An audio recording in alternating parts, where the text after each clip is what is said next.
habrá tenido impacto pretérmino. Tal vez el problema es tener una bacteremia a consecuencia de un problema dental. Sí, paciente que tiene bajo nivel educativo, bajos ingresos y bajos estatus social por falta de acceso a medicamentos, por falta de acceso a complementos, por falta de acceso al control prenatal, tiene más riesgo de parto pretérmino. ¿Ya? Registro tardío en la asistencia prenatal, lo mismo, ¿no? Gente que no va al hospital, que no se controla, tiene más posibilidades, probablemente tiene infecciones crónicas y no hacen tratamiento, ¿no? También está comprobado, ¿no? En el libro de obstetricia lo dice, los altos niveles de estrés personal pueden causar más riesgo de parto pretérmino. ¿Ya?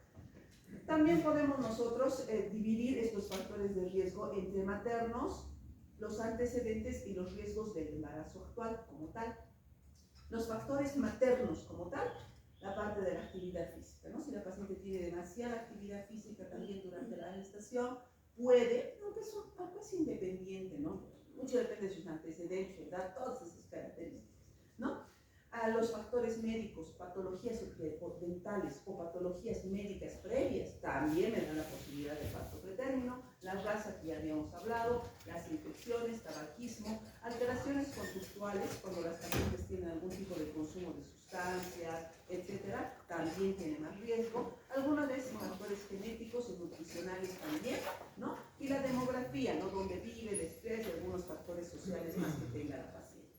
Dentro de los antecedentes obstétricos, les había dicho, el más importante pues es el parto prematuro previo, ¿no? Cuando la paciente ha tenido un parto prematuro previo, muchísimas más posibilidades de que tenga nuevamente. Pero también la forma de que haya terminado el embarazo anterior afecta, ¿no? Si el embarazo anterior ha sido prematuro o ha terminado por una cesárea un poco más antes o borderline también, y se ha tenido un feto muerto previamente. No se ha tenido otro embarazo con feto muerto, también más posibilidades.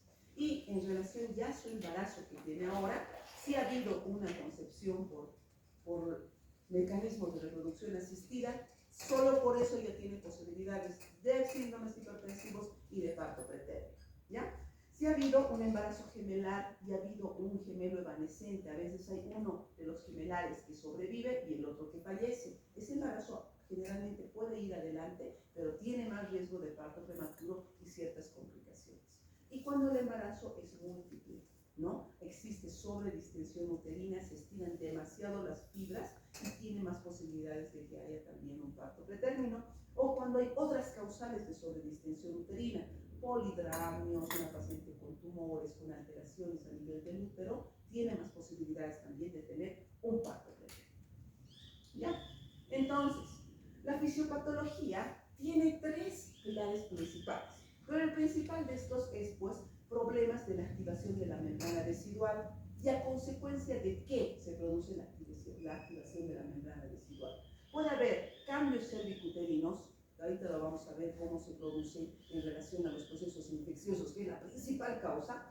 Puede haber un incremento de la contractilidad uterina por varias causales y justamente las infecciones producen una activación de la membrana coriodesidual, ¿no? La parte de las infecciones es lo más estudiado porque la causa principal está relacionada con los problemas infecciosos, ¿no? Entonces, una infección puede ingresar generalmente de forma externa, ¿no? Son infecciones ascendentes, no tratadas o maltratadas o recurrentes, que va elevando la subida de gérmenes y va ingresando a la membrana coriodesidual.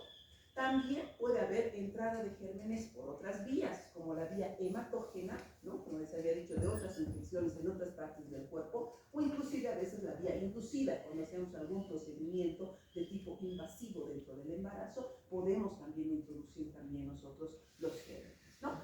Nosotros tenemos este cuello del útero, ¿no?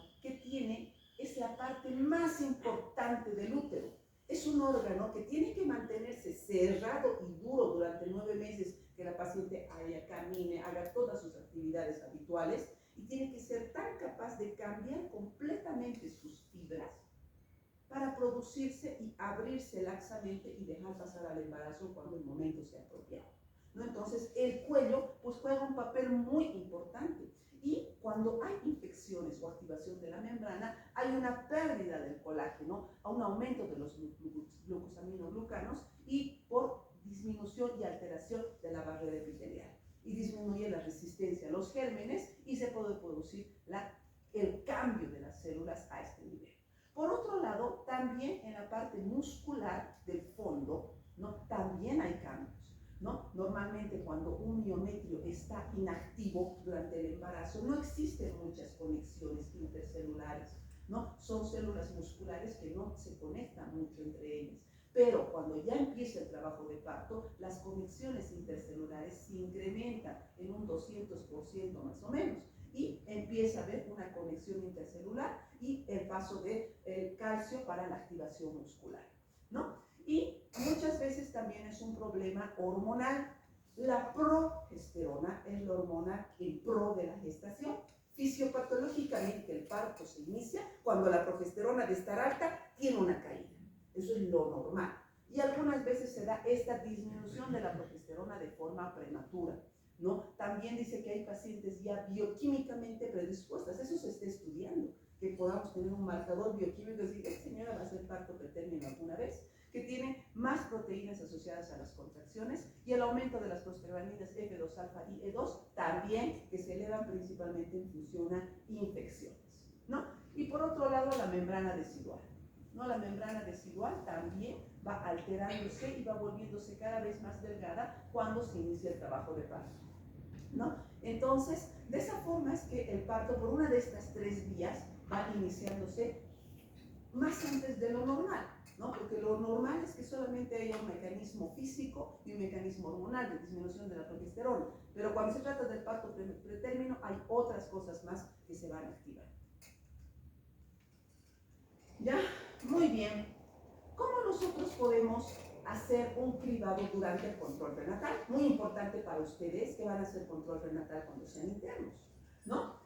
Es muy importante que hagamos pues una buena anamnesis, ¿no? Preguntarle si ha tenido antecedentes, si ha tenido parto prematuro previo, si ha tenido abortos, especialmente los abortos tardíos, esos partos prematuros que están, no sabe si es aborto tardío o parto prematuro, no tiene más riesgo de repetirse nuevamente. Si la paciente ha tenido cirugías cervicales, si tiene alguna anomalía uterina, ¿no? La paciente, o si tiene embarazo múltiple. Si tiene estos factores, decimos que esta paciente tiene alto riesgo, ¿no? Solo por tener estos factores, nosotros ya ponemos paciente con factores de riesgo para parto pretérmino. Si encima de eso es un embarazo múltiple, entonces esta paciente tiene que ir sí o sí a la medición de longitud cervical entre las semanas 18 y 24. Eso ya está en las nuevas guías actuales. Toda paciente tiene que tener una medición única de longitud cervical entre la semana 18 a la semana 24. Y cuando la paciente tiene ya todas estas alteraciones, además de embarazos múltiples y alto riesgo, se puede incluso repetir esta medición de la longitud cervical cada 2 a 3 semanas durante la gestación. ¿Ya? Entonces, ¿qué factores predictivos puedo tener yo para saber si esta paciente me va a hacer o no va a hacer un parto pretérmino? El principal factor predictivo, doctores, es la ecografía por vía transvaginal, ¿ya? Nosotros podemos hacer la medición del cervix, un buen ecografista lo puede hacer esta medición rápidamente, le toma 3 minutos a un buen ecografista medir el cervix, ¿ya? Se hace por vía transvaginal, ¿no? Y la literatura dice que deberíamos hacerlo entre las 18 y las 24 semanas, ¿ya? Entonces, nosotros medimos entre el orificio cervical externo al orificio cervical interno una línea, ¿no? Específica, y esta línea debería medir idealmente por arriba de los 25 milímetros. Algunos dicen 24, 25, 26. Ese es nuestro punto de corte. Si un cervix mide por debajo, ¿no? Por debajo, nosotros podemos decir que hay una alteración de este cervix y tenemos que hacer tratamiento. Tenemos que hacer tratamiento, ¿ya? Si tiene una longitud de menos de 28 semanas, idealmente debería, cuando está menos de 25 ya está alterado. Entre 28 a 31 semanas, menos de 20, y a las 32 semanas o más, menos de 15. Pero no les voy a preguntar esto. Basta con que sepan que por debajo de 25 milímetros un cervix ya está alterado. Es un cervix que tenemos que tratar y tenemos que hacer algo. Hay otra forma también que nosotros tenemos de predecir el parto pretérmino, que es la fibronectina oncofetal, ¿no? Es un método fácil que se toma una muestrita del cervix, pero lamentablemente en nuestro medio no está disponible. pronto esperemos que tengamos disponibilidad, ¿no? Pero se hace esta medición que normalmente si tenemos niveles superiores a 50 nanogramos por ml, estamos diciendo de que ese paciente tiene riesgo de parto preterno, ¿ya? La medicina basada en la evidencia ya me ha justificado esto, ¿no? Y en las nuevas guías de la FIGO del 2024 también está justificado la medición del cervix, ¿ya?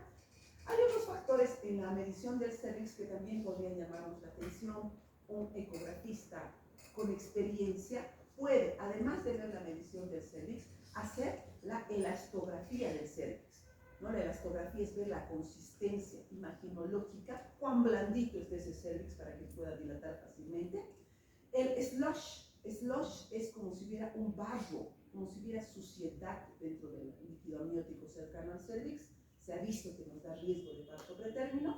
Y el fanning es como decir una cueva, ¿no? A veces el cervix por fuera puede verse cerradito, pero por dentro haber un hueco, ¿no? Y si tú mides de acá a acá, este cuello es cortísimo. Si bien tú le revisas a la paciente por fuera, el cuello está cerrado, pero por dentro el cuello está muy delgado y tiene la presencia de este fanning. Esto nos da alto riesgo de parto preterno, ¿no? Altísimo riesgo, ¿no? Entonces son otros factores predictivos que un buen ecografista te lo puede hacer. Tal vez no pegamos a todas las pacientes, pero sí a pacientes con antecedentes de partos pretérminos, ¿no ve? Para saber en qué momento tenemos que actuar, ¿ya? Hay algunos otros marcadores que se están utilizando, que se están ya en otros países, ¿no? Que nos pueden, como biomarcadores, indicarnos también el riesgo de parto pretérmino. No los tenemos todavía en nuestro medio. El único que sí en los lugares donde lo tiene es la fibronectina oncofetal, aunque no está completamente recomendado, ¿no? Pero son cosas nuevas que probablemente vayan llegando ya a nuestro medio con el tiempo, ¿ya? ¿Qué más podemos hacer? Podemos hacer el cribado universal de vaginosis. Es una prueba que es gratis en los centros de salud, es gratis en los seguros y de forma privada no cuesta más de 50 bolivianos. Lo podemos hacer como recomendación, ¿ya? Luego, aunque la medicina en la evidencia me dice que no hay gran recomendación general, pero para nuestro medio es barato y fácil hacerlo. Entonces sí lo hacemos nosotros de forma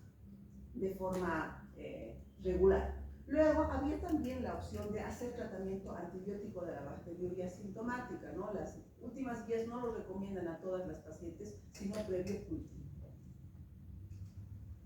¿ya? ¿Cómo nosotros podemos prevenir un parto pretérmino?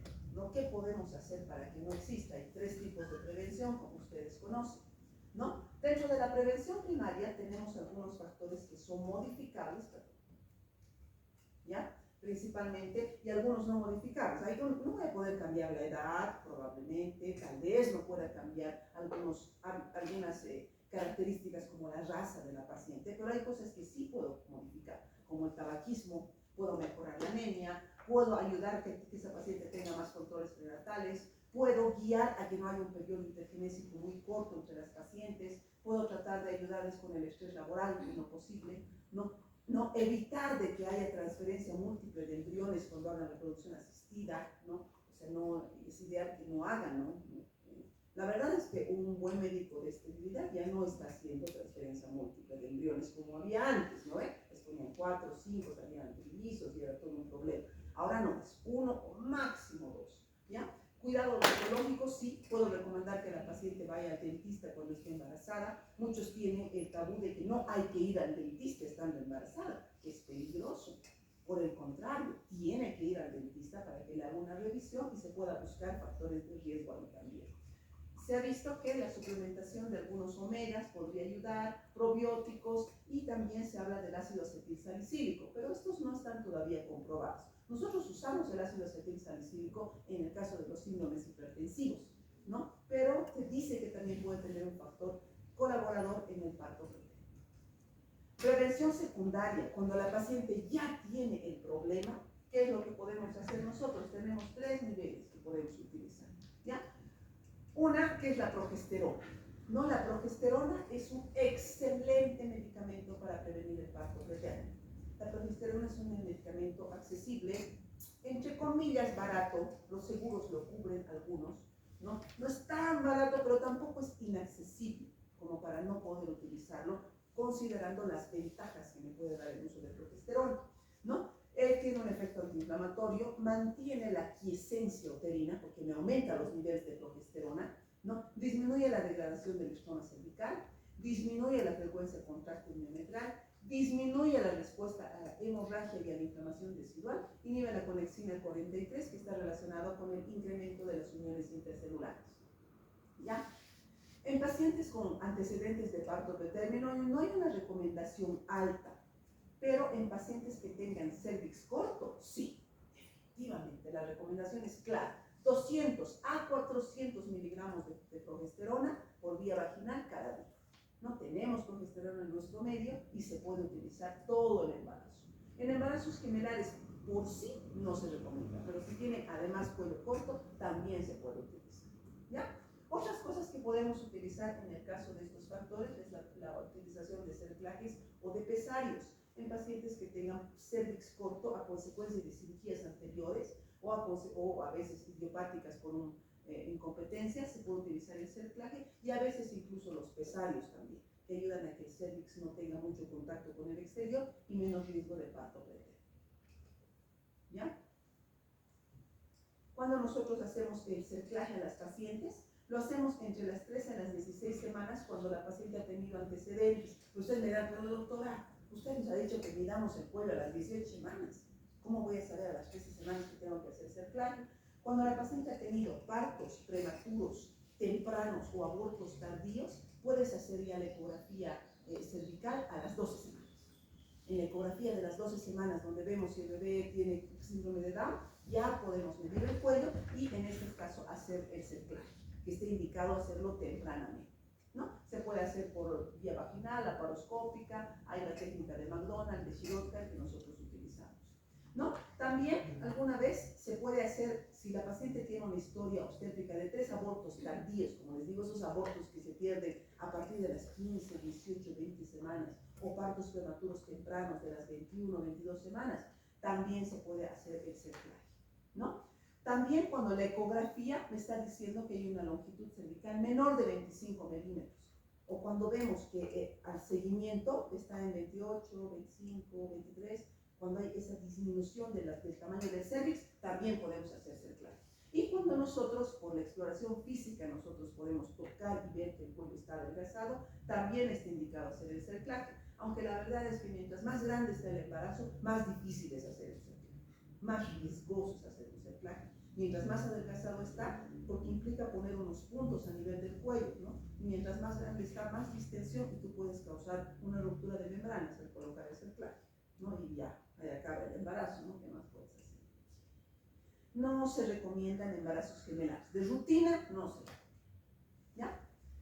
Muy bien. ¿Qué más podemos hacer nosotros para prevenir el parto pretérmino? Ya habíamos hablado de cerclaje, ya es casi lo mismo que estamos diciendo, ¿no? Si la paciente ha tenido partos prematuros previos, la longitud cervical podemos empezar ya tempranamente, ir midiendo nuevamente cada 2 a 3 semanas y utilizamos la progesterona o utilizamos también el pesaje, ¿ya? Y cuando hay embarazos gemelares, de rutina no usamos directamente progesterona, cerclaje ni nada, pero si es que nosotros vemos riesgo de incompetencia o una longitud cervical que va disminuyendo en el gemelar, igualito pasa a progesterona, ¿no? Pero no solo por ser gemelar, sino cuando además hay disminución del cervix, ¿ya? Entonces, ¿qué hacemos cuando nosotros tenemos ya un parto pretérmino? Primeramente, cuando nosotros tenemos un parto pretérmino, tenemos que hacer un adecuado diagnóstico, ¿no? A veces llevan a la maternidad en ambulancia, no parto pretérmino, porque le ven chiquito, pero llega y era un bebé restringido, era un bebé chiquitito, pero sano, de 38 semanas. Eso pasó muchas veces porque no se hace un adecuado diagnóstico de la edad gestacional. Aparte del último periodo y la medición de altura, pedimos a la paciente pues si tiene ecografías anteriores. Hay pacientes que tienen ecografías del primer trimestre que te ayudan a determinar exactamente qué tiempo de embarazo está, porque muchas veces su último periodo no es correcto. Entonces, ver bien la edad gestacional de esa paciente, preguntando, midiendo la altura y pidiendo ecografías anteriores si es que la paciente los tiene. ¿Ya? Cambios en la dinámica uterina, porque estas son las 3 cosas que tiene que tener una paciente para decir que está con un parto pretérmino. ¿no? Que la paciente tenga contracciones uterinas de forma regular. Y por último, que la paciente tenga modificaciones a nivel del cuerpo, ¿no? Que tenga borramiento o dilatación. Con estas tres cosas, recién puedo decir que estoy con una paciente con amenaza de parto pretérmino o con un parto pretérmino instaurado. ¿Ya? Algunas medidas que puedo hacer cuando no estoy segura es medir la longitud cervical de emergencia, ¿no? Puedo mandar la ecografía y que me digan cuándo está su longitud. Si tengo la posibilidad de hacer fibronectina, pues la hago. Si está más de 50, sí, probablemente es alto riesgo de parto pretérmino. Y algunas veces puedo hacer una amniocentesis. Si no estoy segura, por ejemplo, de la edad gestacional, puedo hacer una amniocentesis para hacer un estudio de cuánto, si ese bebé es maduro o no es maduro, para tratarlo como un parto o directamente de término o como un parto pretérmino. ¿Ya? Cuando nosotros revisamos a la paciente, rápidamente nosotros vamos a hacer un examen obstétrico, vamos a comprobar que el fetito esté vivo, hacemos la fetocardia, hacemos el examen especular antes de hacerle tacto, doctores, por favor. ¿Para qué? Para tomar muestras. Porque si yo ya le hago tacto, ya con la vaselina y todo, ya estoy contaminando. Antes de hacerle el tacto, hago un examen especular y tomo muestras para cultivo, ¿ya? Para cérvico vaginal o de líquido amniótico también, ¿ya? Luego recién le hago un tacto vaginal a la paciente, donde yo ya tengo que tener por lo menos la capacidad de tener idea si ese cuello está muy blando, muy adelgazado, o peor aún si hay dilatación uterina. Si tengo la posibilidad de hacer una ecografía obstétrica, inmediatamente lo hago, ¿ya? Pero ustedes saben que la ecografía desde el tercer trimestre puede equivocarse en la edad gestacional, casi con 3 semanas de diferencia. Me dice 34, bien puede ser 31, puede ser 37. Entonces hay que preguntar sus ecografías anteriores y su último periodo. Evaluar el bienestar fetal, no sí, porque qué tal si es pretérmino ya, pero el bebé está con sufrimiento fetal, con alteración, entonces no me va a importar y voy a tener que terminar con la gestación, ¿no? Y pedirle por los exámenes de laboratorio pertinentes, le pediré su hemograma, le pediré sus estudios de rutina, le pediré sus serologías, si puedo pedirle, para hacer el mejor manejo posible, ¿ya? Va a depender mucho de dónde esté yo para ver qué voy a hacer con esa paciente. Porque si estoy en un lugar donde no tengo un adecuado servicio de neonatología, por ejemplo, probablemente la voy a preparar para un traslado, ¿no? ¿Por qué? Porque si ese bebé tiene altas posibilidades de nacer, el hecho que nazca en un buen lugar va a definir mucho su futuro de ese bebé. Va a definir muchísimo su morbo y mortalidad. Entonces, si no estoy en un adecuado lugar, la preparo para traslado. Y luego tengo las tres graditas del tratamiento. Uno, útero inhibido. Y puede ser todo al mismo tiempo, ¿no? Puede empezar la útero-inhibición para que mientras útero inhibo se produzca la maduración pulmonar, yo le pueda dar maduración pulmonar y a la vez puedo ir buscando la causa. Son los tres pilares del manejo de las pacientes con parto pretérmino. Y en algunas veces, cuando ya va a nacer realmente ese bebé, utilizamos la neuroprotección con el sulfato de magnesio, pero lo utilizamos solamente en partos que sean menores a 32 semanas y se lo utiliza horas previas al parto. ¿Ya? Esta neuroprotección justamente se dice de que tiene ciertas propiedades antioxidantes, le da una estabilización de la presión sanguínea y disminuye la vasoconstricción de las arterias cerebrales para que haya un restablecimiento de la perfusión, ¿no? Puede ayudar a la estabilidad neuronal y prevención de la lesión excitatoria porque mejora la permeabilidad de la barrera hematoencefálica. Todo esto está haciendo el sulfato de magnesio, ¿no? ¿Y por qué? Porque hay un insulto y después del insulto isquémico se liberan citoquinas que conducen a la apoptosis y nosotros no queremos que eso ocurra. Entonces tiene también esta propiedad antiinflamatoria. No, entonces, con estos datos decimos que el sulfato de magnesio restaura la perfusión cerebral y protege los daños inflamatorio, oxidativo y excitatorio. Y ese es su efecto neuroprotector. Lo utilizamos en embarazos menores a 32 y algunos libros 34 semanas, ¿no? Lo utilizamos 4 a 5 horas previas al parto, ¿ya? En las mismas dosis que utilizamos para la preeclampsia, el esquema de SUSPA, ¿ya? Entonces es muy importante que si ese parto ya se va a producir, la neuroprotección sea indicada. Tocolíticos, ¿cómo puedo yo inhibir esas contracciones? ¿No? Tengo varias opciones de tocólisis. Tenemos los betamiméticos, glitodrina, fenoterbutalina, se utilizaba mucho hace años, actualmente no porque tengo mejores opciones, y estos eran muy tóxicos. ¿no? Te daban taquicardia, tenías riesgo de problemas pulmonares, o sea, ya no utilizamos, la verdad, los beta-miméticos, pero está dentro de las alternativas. El sulfato de magnesio, también como es un bloqueador de los canales de calcio, tiene su efecto uteroinhibidor, pero es leve, ¿ya? Generalmente los que más estamos utilizando son estos tres. Los bloqueadores de los canales de calcio, ¿ya? Como la nifedipina, es actualmente nuestro medicamento más fácil y accesible de poder utilizar. Siempre les digo a mis estudiantes, si van a empezar por rotación de campo, llévense un blister de nifedipina, es súper barato. Llévense a los hospitales del campo, no hay, y la nifedipina te puede salvar, tanto en los problemas hipertensivos como en pacientes con parto pretérmino, ¿no? Los inhibidores de la sintetasa de las prostaglandinas, como la indometacina, también, sin embargo, tiene el efecto de no poderse utilizar por arriba de las 32 semanas de gestación, ¿no? Por cierre prematuro del conducto arterioso. Entonces, solo puedo utilizar en embarazos menores de 32 semanas. El mejor, los antagonistas de los receptores de oxitocina, la tosiban, ese va directamente a los receptores de oxitocina y los inhibe. Es el mejor medicamento para poder utilizar, pero es de muy difícil acceso, ¿no? Es un medicamento bastante caro, ¿no? Bastante caro, pero la verdad no es tan caro como mantener un bebé en terapia intensiva. Entonces, si pones en una balanza, a veces la tosiban que puede costar, es caro, pero mantener un bebé en terapia es muchísimo más caro, ¿no? Entonces, si se pone en una balanza, la tosiban es muy buena opción, ¿no? Todos estos medicamentos, en teoría, ¿para qué es? Muchas veces, alguna vez nos ocurre de que inhibimos y ya el embarazo va bien, vuelve a su curso, pero la mayor parte de las veces no. Lo único que queremos es que ese parto que se está por dar hoy día, por lo menos se atrase unos 3-4 días, hasta que actúe el madurador pulmonar. Eso es lo que quiero, ¿no? Porque si le doy ese tiempo a que actúe el madurador pulmonar, ese producto va a tener muchísimo mejor respuesta, ¿ya? Y justamente aquí tenemos todos los tocolíticos que nosotros tenemos, ¿no? Tenemos los bloqueadores de los canales de calcio, que van a bloquear los canales de calcio y van a alterar directamente la conversión de la miosina, ¿no? Aquí que produce la contracción, ¿no? Tiene todos sus mecanismos moleculares para eso. El sulfato de magnesio, de la misma forma, actúa a nivel de los bloqueadores también.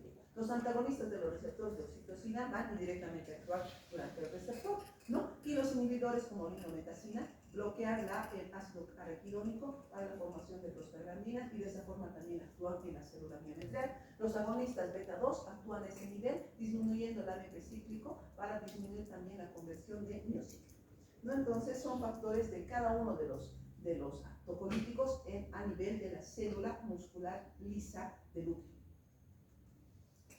¿no? ¿Cómo nosotros utilizamos estos medicamentos? ¿Ya? Principalmente, pues, el nifedipino, los tres que les he dicho son los que más nosotros utilizamos, ¿ya? El nifedipino es bastante sencillo de utilizar, ¿no? Lo utilizamos el nifedipino en soluciones orales, no tenemos en nuestro medio, en el protocolo está, pero no tenemos, nosotros tenemos en comprimidos. Entonces utilizamos 20 miligramos vía oral, porque también hay nifedipino sublingual, no utilizamos sublingual, solamente utilizamos vía oral. Y vamos repitiendo la dosis de 10 a 20 miligramos cada 4 a 6 horas, hasta 100 miligramos al día, ¿no? Entonces nosotros podemos ir aumentando la dosis de nifedipino según la respuesta que tenga el paciente, ¿ya? ¿Qué efectos secundarios podemos tener? Cefalea, rubor, hipotensión, más que todo si aumentamos la dosis a más de 60 miligramos, ¿no? Y aumento de las transaminases. ¿Qué tenemos que controlar cuando hay nifedipino? El pulso y la tensión arterial, ¿ve? También te produce hipotensión en nifedipino en dosis altas. Entonces controlamos, ¿no? Y también pues la fetocardia, ¿no? Porque si realmente hipotensamos mucho a esa paciente, podría haber alguna alteración de la fetocardia. Pero en general, por vía oral, no hay muchos efectos malos, ¿ya? Los antagonistas de los receptores de oxitocina tienen una dosis específica que no la voy a repetir, ¿no? Que se coloque en bolo la primera hora y luego una dosis de mantenimiento. No tiene efectos secundarios en la tosiban, ya no se ha descrito efectos secundarios, solamente control de la presión arterial y del pulso. La indometacina la utilizamos por vía rectal, 100 miligramos, y después 50 miligramos vía oral y 50 miligramos cada 6 horas por vía oral. Puede haber cefalea, mareos, vómitos, estreñimiento, irritación del recto, y no se coloca en más de 32 semanas.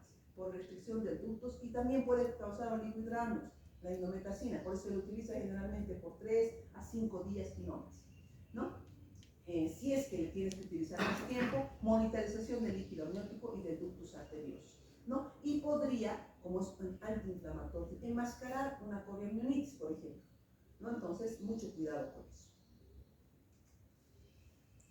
La maduración pulmonar. Hemos dicho que queremos parar las contracciones para que mientras tanto empiece a madurar justamente la célula del pulmón del bebé. ¿Qué es lo que nosotros queremos que pase? Queremos que disminuya la tensión superficial.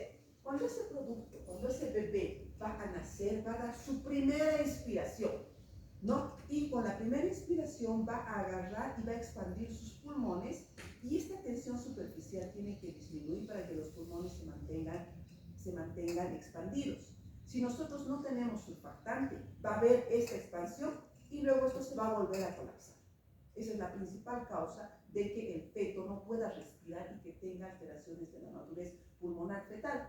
Y nosotros, con la utilización de los medicamentos que son corticoides, podemos ayudar a disminuir justamente la tensión superficial de esas pacientes. ¿Qué tipo de efectos tenemos nosotros? Tenemos principalmente el riesgo sobre el feto. El madurador pulmonar que utilizamos, o dexametasona o becamidazona, te va a reducir las muertes neonatales y perinatales, reduciendo los problemas respiratorios graves en las primeras horas de vida, ¿ya? No afectan el peso del recién nacido y reducen, además del problema pulmonar, reducen el riesgo de hemorragia intracerebral y retraso del crecimiento de la infancia. O sea, es un medicamento excelente para prevenir complicaciones perinatales. ¿Ya? Sobre la mamá, ¿no? Si es que nosotros utilizamos y la paciente tiene un problema infeccioso, sí, no es un corticoide, ¿no? Entonces me da posibilidad de complicar, digamos, alguna infección, pero la verdad, si pones en una balanza, nada que un buen antibiótico no pueda solucionar. O sea, en una balanza realmente los efectos para el feto son mucho mejores, ¿no? Si la paciente tiene problemas de diabetes, el corticoide te puede aumentar el riesgo, ¿no ve? De complicaciones, de una subida de la glicemia, ¿no ve? Entonces, ¿qué hacemos en paciente con diabetes? Pues la internamos y monitorizamos su glicemia mientras usamos el corticoide. No sé, no es una razón para no usar el corticoide, simplemente que la manejamos de diferente forma. La internamos y si tiene problemas de hiperglicemia le bajamos con insulina, ¿ya? Y alguna vez efectos más raros como insuficiencia renal, pero que son bastante raros, ¿ya? ¿Cuánto dura el beneficio de este corticoide? El beneficio dura 24 horas a 7 días después de la administración. Ahí es donde mejor funciona. Entonces, si tuviéramos una máquina una bola de cristal, le pondríamos el madurador 7 días antes de que se dé su parto, pero no lo sabemos. Por eso es que nosotros, viene el parto prematuro, la inhibimos para que pase este tiempo, ojalá 24 horas, 3, 4, 5, 7 días, porque es el mejor momento donde va a funcionar el madurador pulmonar, ¿no? Esta indicación es clásica para los fetos en esta edad gestacional. Después de los 7 días la eficacia disminuye, ya no es lo mismo, entonces es ideal colocarlo en ese tiempo. ¿Qué otros riesgos tenemos? Algunos riesgos en el cerebro y en la función del eje hipotálamo hipofisiario y suprarrenal en el feto, ¿no? Puede reducir la inmunidad en las mujeres embarazadas, riesgo de infecciones fetales, riesgo de infección neonatal, anafilaxia o hipersensibilidad, retraso en el desarrollo neurológico, pero en niños que tienen más de 3 ciclos, en niños que se les ha dado dosis de mantenimiento. Antes dábamos la dosis de maduración pulmonar y cada semana le volvíamos a dar otra dosis. Así empezó la maduración. Y ahí se ha visto que sí, hay riesgos del desarrollo neurológico. Ahora no, se coloca una dosis de un refuerzo al día siguiente y eso es todo. ¿Ya? Menos peso al nacer, sí, especialmente con varias dosis también. Menor circunferencia de la cabeza del niño debido a la masificación temprana del cartílago, difusión temprana de estructuras craneales. Pero todo esto se ha visto con dosis repetidas del madurador. Con dosis repetidas. ¿Ya? Nosotros nos basamos principalmente en lo que es la Federación Internacional de Ginecología y Obstetricia y la Federación Latinoamericana de Ginecología y Obstetricia, quienes nos han dado las últimas guías y las recomendaciones para el manejo del parto pretérmino. Han sacado la última guía 2019 y han sacado otras recomendaciones en 2024. Entonces, aquí está un resumen de las cosas que ya hemos hablado, ¿no? Los médicos deberían ofrecer un ciclo único de corticoides, ya entre las 24 y las 34 semanas, a las personas que estén en riesgo de parto prematuro entre los siguientes 7 días, ¿ya? Utilizamos o dexametasona, ¿ya? O utilizamos principalmente la betametasona. La dosis que utilizamos nosotros es de 12 miligramos cada 24 horas, 2 días. Colocas una dosis hoy y la siguiente dosis al día siguiente, eso se considera un ciclo, ¿ya? Cuando el embarazo es menor a 24 semanas, se dice que no tiene mucho sentido colocar el madurador pulmonar porque las células no están maduras como para producir surfactante. Entonces, generalmente la utilizamos en pacientes previa decisión consensuada con la familia, sabiendo que probablemente en menos de 24 semanas es muy poco probable que haya viabilidad de ese fetito, ¿no? Pero si la familia realmente está muy interesada en que ese feto viva, en ese caso se puede utilizar por debajo de las 24 semanas. Pero en general la edad es entre las 24 y las 34 semanas. ¿Ya? Entre las 34 y 36 semanas de gestación, ¿no? Se puede producir solamente una dosis en pacientes que no hayan recibido riesgo de una dosis de corticoides previas. Entonces, pacientes que tengan 35 semanas y están con parto pretérmino, pueden recibir una dosis, pero si ya ha recibido antes, no le ponemos una nueva dosis. ¿Ya? Ahora, las pacientes que tienen cesáreas entre las 37 y las 38.6 semanas programadas, se dice de que podrían considerar un ciclo de corticoides, pero la verdad es que no se recomienda una cesárea electiva hasta antes de las 39 semanas. ¿No? Lo ideal sería una cesárea electiva producida a las 39 semanas y no antes, porque por más que sea ya en el límite, siempre tiene riesgo de tener alguna complicación. ¿Ya? Y aquí está, ¿no? Las dosis de corticosteroides, 2 dosis de betametasona de 12 miligramos administradas por vía muscular, con 24 horas de diferencia, y si no tienes betametasona, 4 dosis de dexametasona de 6 miligramos con cada 12 horas. O sea, 2 días también de tratamiento. Son los 2 esquemas que nosotros estamos utilizando de maduración pulmonar. ¿Ya? Ahora ya hemos dicho que son más efectivos 24 horas hasta 7 días. No se recomienda repetición de los corticosteroides. En embarazos múltiples, indicación de tratamiento, lo mismo que en embarazos simples. En diabetes, con monitoreo de insulina. Ahora, en las guías han aumentado algunas cosas para el 2024. La progesterona, como les decía, dosis diaria vaginal de 200 a 400 miligramos para prevención en mujeres que tengan antecedentes de parto prematuro o cuello corto. Eso ya es un esquema que no puede cambiar. Cerclaje en pacientes con parto pretérmino o cuello corto. Tamizaje, la medición entre las 18 y las 24 semanas, y hemos repetido varias veces. Y la reproducción asistida. La FIGO recomienda que solo se haga la transferencia de un embrión para evitar justamente los embarazos múltiples. Son recomendaciones actuales.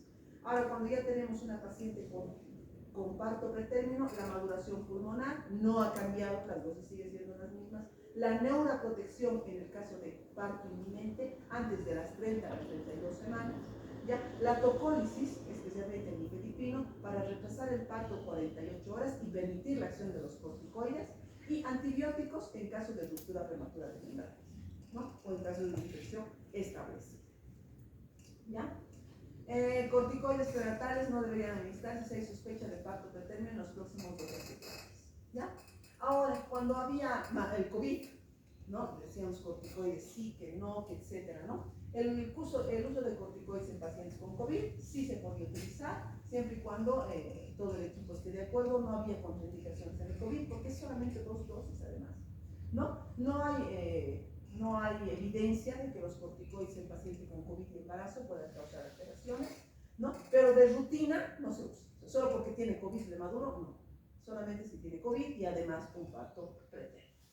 ¿Ya? Aquí están las dosis nuevamente y es la edad gestacional en la cual se debería utilizar la maduración pulmonar. ¿Ya? Ya hemos hecho tocólisis, ya hemos hecho maduración y que hemos dicho, el tercero, tratar la causa.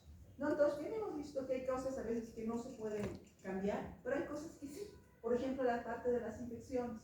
No, definitivamente, ¿no? Si la paciente tiene infección urinaria o infección vaginal, Tengo que analizarlo, tengo que cultivarla, tengo que hacerle pinciones y tengo que darle tratamiento. Si tengo un cultivo en relación al cultivo, ¿no? Si la paciente tiene una sobredistensión uterina, no voy a poder tal vez tratarle, ¿no? Pero poder darle reposo, poder darle cosas para que pueda, entre comillas, aguantar con esta sobredistensión, gemelares, polidranos, etcétera, ¿no? Y si tiene un cervix corto, ya sé todo lo que puedo hacer, ¿no? Puedo darle progesterona, puedo hacer un cerclaje de emergencia y todo lo que sea necesario. ¿Ya? Algunas intervenciones que mejoran el pronóstico de estos fetos prematuros, ¿ya? En el intraparto, ¿no? Podría ser la vía del parto, ¿no? Cuando el embarazo está en presentación cefálica y es demasiado prematuro, ¿no? Y más aún si está en presentación pélvica, sí, a veces decidimos nosotros hacer una cesárea para prevención de la compresión de la cabecita, ¿no? La vía del parto puede ayudar a que el parto sea más fácil y tenga menos riesgo de hemorragias intracerebrales. También, ¿qué cosa puede mejorar el pronóstico de los partos? Una referencia a un buen tercer nivel de atención. Porque si tú lo recibes en un primer nivel de atención sin las condiciones y dices, voy a referir al recién nacido, la verdad es malo. Lo ideal es que refieras a la madre para que el feto ya nazca en un lugar donde lo puedan recibir de forma adecuada. ¿Ya? En el posparto, la temperatura en la sala de parto siempre debe haber calor, les ayuda mucho a adaptarse a los bebés prematuros, y el crampeo tardío del cordón umbilical, ¿no? Para que le llegue más sangre a ese bebé y tenga menos riesgo de anemia y problemas en el periodo de neonatología. ¿Ya? Ahora, ya lo maduré, ya lo terminé, ya pasó los 5 o 7 días y se va a dar el parto preterno. ¿Cómo atiende ese parto preterno? ¿No? En el periodo de dilatación, la paciente en decúbito lateral izquierdo, toda embarazada debe estar en decúbito lateral izquierdo, pero más aún las pacientes con parto preterno, tratamos de no hacer amniotomía. ¿Por qué? Porque pedimos que esas membranas protejan la cabecita de ese bebé hasta el momento del expulsivo, ¿no? Entonces tratamos de que no hagamos amniotomía hasta el momento del expulsivo ya. Estas pacientes deben trasladarse a sala de partos más antes, porque son bebés chiquitos que pueden nacer rápidamente y no se ideal que te ganen, digamos, un parto prematuro, ¿no? Y por favor, siempre debe estar la presencia del neonatólogo. Los primeros minutos de vida de ese bebé son claves para su adecuado desarrollo. Si tiene una hipoxia en los primeros minutos de vida por mala atención, le estamos dando realmente una muy mala calidad de vida y eso es un peso para la madre, para la familia, para toda la vida. Y en el periodo expulsivo, si vamos a atender un parto vaginal, una episiotomía grande, antes se decía que sí, corte grande, ¿para qué? Para que ese bebé salga rápido y no haya compresión de la cabecita. Actualmente ya medio que está cambiando eso. Lo importante es que el expulsivo sea rápido. No que no esté la paciente porque mientras ese bebé tiene una cabeza más blanda, más riesgo de hemorragias intracerebrales, ¿no? Entonces el expulsivo tiene que ser rápido. ¿Ya? Evitar amniotomía, ya se había dicho, hasta el final tratamos de no romper la bolsita de agua. ¿Ya? Precisamente para que el expulsivo sea rápido, forceps de alivio podemos utilizar, ¿no? Siempre y cuando tengamos toda la capacidad para utilizar sin causar daño. ¿Ya? El pinzamiento tardío del cordón. Toda paciente con parto pretérmino también tiene a veces la placenta inmadura, con más riesgo de que hayan restos de la placenta. Generalmente se hace una revisión instrumental o manual de la cavidad después de un parto pretérmino, ¿ya? Y cesárea cuando hay una indicación obstétrica directamente. ¿Ya?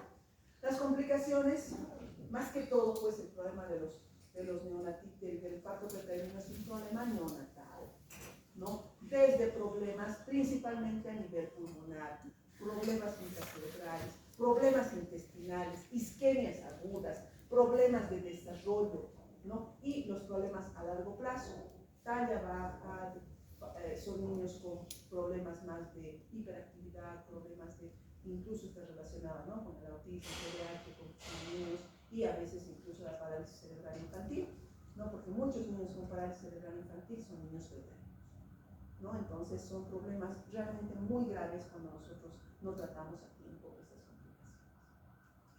¿Ya?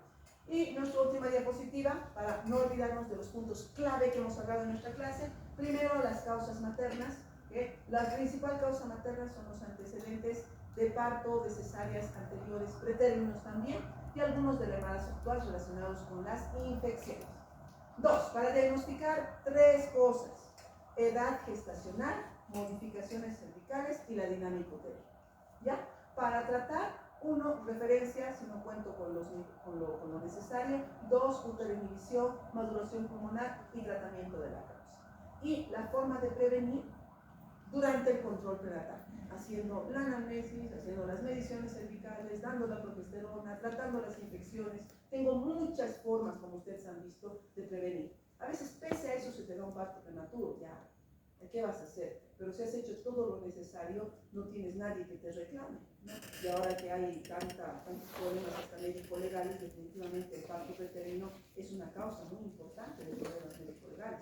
Pero es pacientes que hacen sus controles prenatales y pese a eso hay un parto preterno. Entonces tratamos de no olvidarnos de nada para no tener ningún problema. ¿Ya? Muy bien, doctores, no sé si tienen alguna duda.